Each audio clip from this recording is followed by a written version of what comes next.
अस्सलाम वालेकुम दोस्तों, उम्मीद करते हैं आप सब लोग ठीक होंगे। दोस्तों आज की वीडियो में हम न्यूडेक्स क्रीम का रिव्यू करेंगे। दोस्तों इसका साल्टाटेक्सामेथासोन फास्फेट न्यूमाइसिन और ये साथ में एंटी इन्फ्लामेटरी, एंटी एनाल्जेसिक और एंटीबायोटिक है।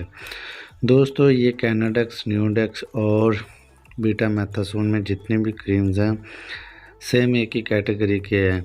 तो इसको अमरोज़ फार्मा मैन्युफैक्चर करते हैं। सबसे पहले बात करेंगे इसके फ़ायदे क्या हैं। दोस्तों अगर आप लोगों की बॉडी के किसी पार्ट पर ख़ारिश होती है और इसके अलावा फंगल इन्फेक्शन है, चंबल है, एक्जिमा है, सोराइसिस है, इवन आपको कोई भी किस्म की एलर्जी है, आप लोग इसको यूज़ कर सकते हैं। दोस्तों ये एक स्टीरॉयड है जो कि बहुत तेज़ी से वर्क करती है और अपना असर दिखाती है, और ये कोई मल्टीनेशनल ब्रांड नहीं है, ये लोकल ब्रांड है।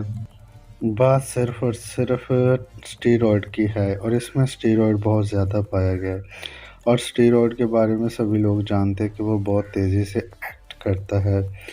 तो दोस्तों अगर आप लोगों के हाथ पांव फट जाते हैं तो भी आप लोग इस क्रीम को यूज़ कर सकते हैं, क्योंकि ये एंटी एलर्जिक के साथ साथ एंटीबायोटिक भी है। दोस्तों अगर आप लोग ये समझते हैं कि अगर आप स्टीरॉयड लॉन्ग टाइम के लिए यूज़ करते हैं तो आप लोग बहुत गलत सोचते हैं। दोस्तों आप लोग जब भी कोई मेडिसिन परचेज़ करें, स्टीरॉयड मेडिसिन, तो उसका एक बात का ख्याल रखना है कि आप लोगों ने उसको लॉन्ग टाइम के लिए यूज़ नहीं करना, क्योंकि लॉन्ग टाइम यूज़ करने से आपकी बॉडी उस चीज़ की आदी हो जाती है और उसके बाद वो चीज़ अपना असर करना छोड़ जाती है। तो दोस्तों ये थे इसके फ़ायदे, इस्तेमाल।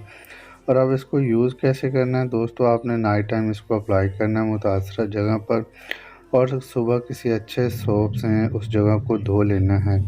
3 से 4 दिन के बाद आपका जो मसला वो रिज़ॉल्व हो जाएगा। तो दोस्तों ये सब इसका तरीक़ाकार है, और इसकी प्राइस की बात करें तो कोई एक्सपेंसिव नहीं है, तकरीबन 30 प्लस 50 के नज़दीक है। तो आप लोग इसको लें, यूज़ करें, फ़ायदे उठाएं। और अगर आप लोग इसको ज़्यादा यूज़ करेंगे तो आपकी सेहत, स्किन दोनों के लिए नुकसानदेह, क्योंकि आपकी स्किन पतला होना शुरू हो जाएगी और इस चीज़ की आदी हो जाएगी, और धूप भी आप एडजस्ट नहीं कर पाएंगे। वीडियो इन्फॉर्मेटिव लगी हो तो लाइक ज़रूर करें।